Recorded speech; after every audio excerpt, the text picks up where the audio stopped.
Today's gospel reading comes from the book of Luke, chapter 16, verses 19 through 31. There was a rich man who was dressed in purple and fine linen, and who feasted sumptuously every day. And at his gate lay a poor man named Lazarus, covered with sores, who longed to satisfy his hunger with what fell from the rich man's table. Even the dogs would come and lick his sores. The poor man died and was carried away by the angels to be with Abraham. The rich man also died and was buried. In Hades, where he was being tormented, he looked up and saw Abraham far away with Lazarus by his side. He called out, "Father Abraham, have mercy on me, and send Lazarus to dip the tip of his finger in water and cool my tongue, for I am in agony in these flames." But Abraham said, "Child, remember that during your lifetime you received your good things, and Lazarus in like manner evil things. But now he is being comforted here, and you are in agony. Besides all this, between you and us a great chasm has been fixed, so that those who might want to pass from here to you cannot do so, and no one can cross from there to us." He said, "Then, Father, I beg you to send him to my father's house, for I have 5 brothers, that he may warn them, so that they will not also come into this place of torment." Abraham replied, "They have Moses and the prophets. They should listen to them." He said, "No, Father Abraham, but if someone goes to them from the dead, they will listen." He said to him, "If you do not listen to Moses and the prophets, neither will they be convinced even if someone rises from the dead."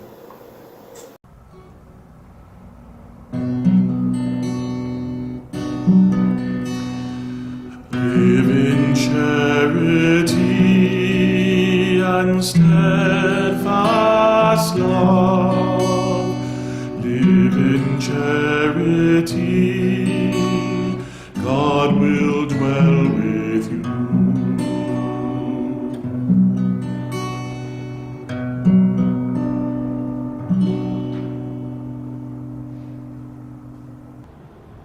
The rich man and Lazarus is not a story that's unfamiliar to me. I've often heard it preached in such a way about how we will be rewarded, not in this life, but maybe the next. Or how if you have wealth, how to navigate it so that you don't become like the rich man looking up at Lazarus in Abraham's bosom. And I don't think that those are unhelpful narratives to explore.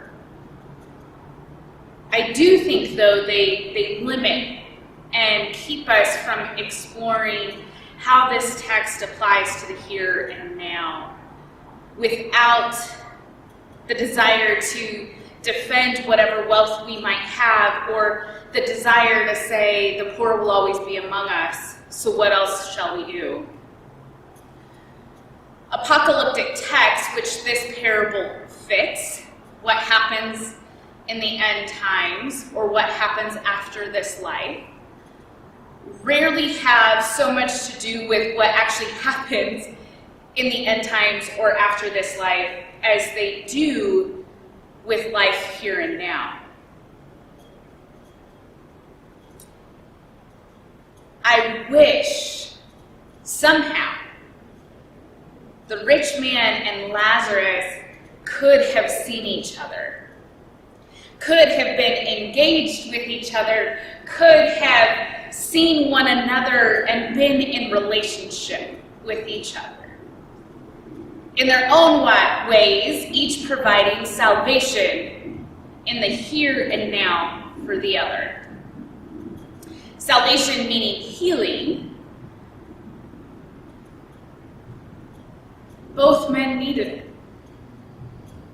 The rich man needed healing from the inability to see Lazarus and the inability to feel connected to anything outside of his wealth. He needed healing to have empathy. He needed healing to be able to see that life was more than what he had. Lazarus needed salvation. Lazarus needed healing in the ways of shelter, food, and physical balms for his sores. He needed more than dogs licking his wounds. He needed care. Both men needed salvation in the here and now. And through the apocalyptic text, we see that one experiences healing on the other side of life, and the other bears witness to the fact that he is now tormented in a whole new way on the other side of life. The rich man in this parable looks up and sees Lazarus in the bosom of Abraham and does not engage with Lazarus, but engages with Abraham, and Abraham is the one to say, no. Lazarus shall now receive healing and comfort, the healing and comfort he needed in life. And Abraham reminds the rich man that he had all he needed to see life differently. He had the teachings of Moses, he had the prophets, and he still did not see it. And he even says, when you ask for Lazarus to return from the dead to go and see your siblings so they make a different choice, he reminds them that they too have been brought up in the ways and teachings of Moses and the prophets, and that a dead man rising would not be enough to convince them to live differently.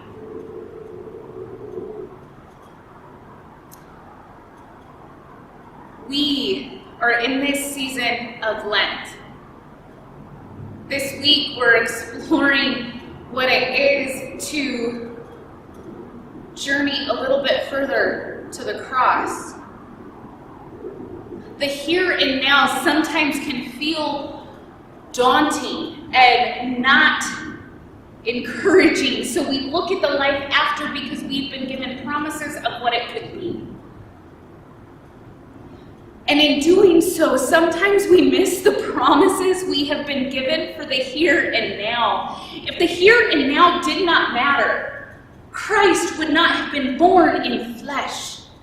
If the here and now did not matter, Christ wouldn't have healed in moment, in real time. Christ would have said, it doesn't matter, just wait for what will be.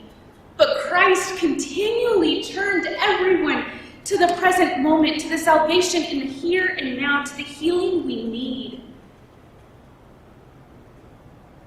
If the here and now, the present, did not matter, Christ would not have been killed by the empire of Rome. And Christ would not have risen in that present time. It would have all come later. But the here and now matter. God created this world. God created you and me, and we matter.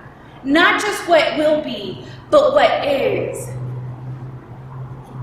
In the Lord's Prayer every Sunday we say, on earth as it is in heaven, not because we seek to just go to heaven, but because we believe audaciously that heaven can manifest here on earth. You see, we are not just Easter people on Sundays. We are not just Easter people on Easter. And we certainly are not just Easter people for when life ends and whatever comes next begins. We, dear ones, are Easter people every single time we receive healing. Every single time we receive a balm that we need, physical, emotional, or spiritual. Our salvation is not something that awaits us. It is not something that started with our baptisms and awaits us at our death. Our salvation is at every turn when we receive healing. We need salvation in the here and now because it matters. Life is messy and complex. Life is confusing and beautiful. And it matters. We go through these seasons of desert time, moments, years, potentially lifetimes. Not just so that we get to the oasis and horizon at the end of time, but because we have the chance to bring the oasis, the horizon, the resiliency in the here and now. What lives would the rich man and Lazarus would have had if they could have seen one another, if they could have practiced a way of being in relationship with one another? What would it have been like if they actually allowed healing in the here and now? What would they have learned about each other? They were so close in proximity that they could have actually come to be in community together. When we look at the injustices and pains and sorrows of life and say, well, peace will reach them when God calls them home, keeps us much like the rich man, saying, I don't know what else to do, but I am either actively choosing to be apathetic or to feel so overwhelmed that I can't act, or to say, yeah, life sucks, but heaven is beautiful. I have been there. I am there more often than not. Because I forget over and over and over again that I am an Easter being. That resurrection is possible, that injustice is intended to be dismantled. That human dignity is not an issue of policy or politic, but an issue of divine creation. I forget that I am able to be an agent of that divine creation to bring about healing in the here and now. I forget how powerful God has made each and every one of us. If we are disciples of Christ, we too have been given the gifts to bring about healing. Systematic, communal, individual, familial healing. Sometimes we don't know the healing we need, and we need someone to journey alongside and say, you are worthy to be healed. You are worthy to receive salvation. You are worthy to have heaven here on earth. Dear ones, you are worthy. So what healing, what salvation do you need?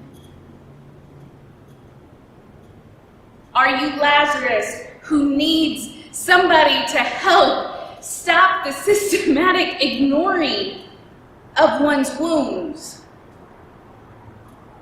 Are you along the lines of the rich man who needs healing to see that there is no possession, no wealth that will ever bring about heaven here on earth?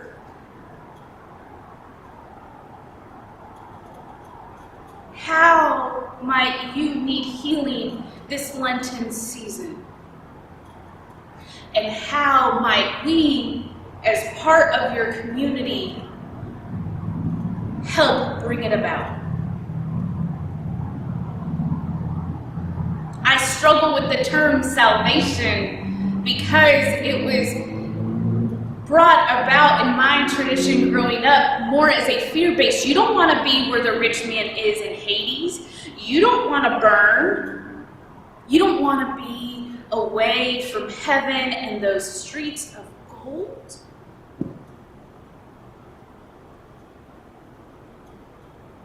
Salvation is not something that requires fear to believe in it.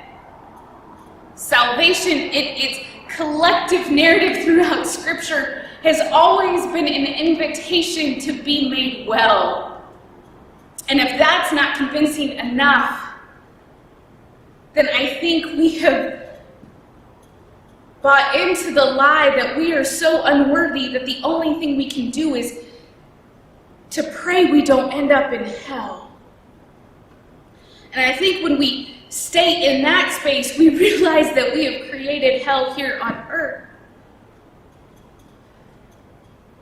Whether that be for others because they don't play by our rules, or whether that be from a place of saying if somebody had just worked hard enough, they wouldn't be in that situation. Whatever qualifiers or quantifiers we use, in doing so, we create hell here on earth for ourselves and for others because we don't believe in the power of salvation and resurrection. I don't know if I fully believe in it, but I want to.